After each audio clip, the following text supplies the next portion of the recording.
Diane is still at team. I submit my timesheet to her every week. Trying to think of, what more can I say? I tremble with what we're about to see here, and I tremble even more about the work that lies ahead, and there's an immense level of work that lies ahead. I'm going to offer a little technical background. This project, it was a $27,000 project. That took, as you heard, over 3 years. And you are going to see something that is one of its kind by a one-of-a-kind sculptor. You're looking at a 9-foot monument here, a 500-plus pound bronze cast bust, and it's on a pedestal of black granite that came from Vermont that is not easy to find. So it's a beautiful, beautiful tribute to the Reverend Dr. Martin Luther King Jr. I want to give a shout out to some of the supporters because it was all grassroots fundraising all the way through. You heard the city of Ansonia. They planted the initial seed of giving. I also want to point out that not only the city of Ansonia, but also the elected officials who give so much of themselves, and they don't shout this from the rooftop, but they give their own personal funds towards this initiative. Mayor Cassetti and his family donated to this monument. Senator George Logan donated to this. State Representative Cara Rochelle donated to this. Lots of residents. When we were at Abundant Life Church on North Main, we had over 230 people come. When you see people reaching into their pockets, pulling out dollar bills and cash, trying to make that final goal, that is what has brought this to today.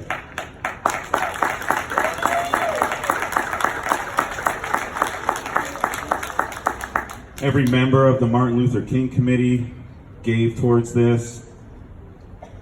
The churches calling for collections, all the people attending the churches and the service continuing to collect towards this. Valley Community Foundation providing grant award and sponsorships. Catherine Matthews Foundation, and there are many others, including family funds. I do want to shout out to one, if you allow me to indulge a little bit.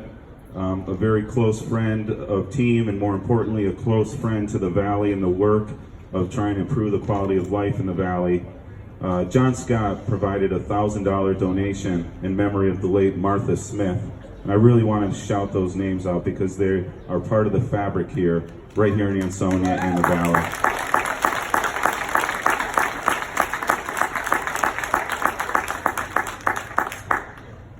I also want to do good service to the Martin Luther King Committee and share and remind everyone of our mission. And our work is not done. Our mission is to memorialize the transformative legacy of Reverend Dr. Martin Luther King Jr. and to inspire, educate, and influence our Valley communities with love, equity, justice, and compassion for all residents. All residents.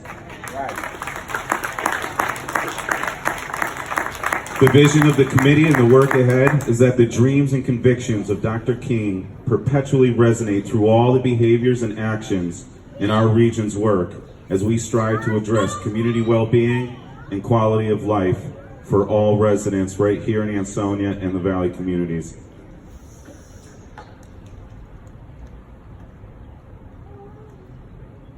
At Abundant Life Church, we had 15 students, high school kids from each of the Valley schools, from Ansonia and Derby, Oxford, Seymour, and Shelton, reading pieces from Dr. King's speeches, including his acceptance speech of the Nobel Peace Prize, the I Have a Dream speech.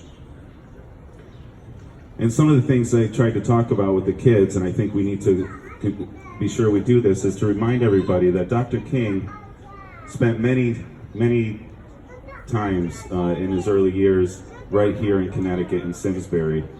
When a world war was raging in 1944, Dr. King was right here as a young man in Simsbury, Connecticut, working tobacco farms in the summer to be able to pay for his education as a college freshman. And he wrote 5 letters to his mom and dad. Dad got 1 letter, Mom got 4 letters, so he was very, very wise in his very early years. But he talked about the incredible possibilities that things could be different. It had a profound impact on him.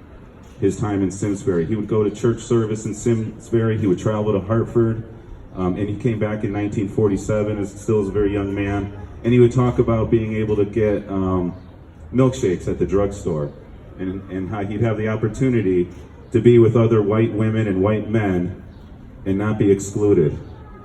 And he would talk about the opportunity to go see shows. And it had a profound impact. In fact, when he applied to the theological seminary many years later, he writes specifically about his experience right here in Connecticut. Quote, the possibilities that things could be different. And so we should be very proud of that.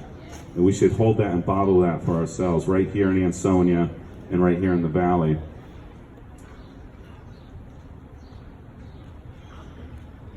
On a more somber note, just a year before his assassination, Dr. King was on a retreat, and he wrote his last book. It was his fourth and last book, and it was, where do we go from here? Community or chaos? And so my question to you, and my question to everyone else, is where do we go from here?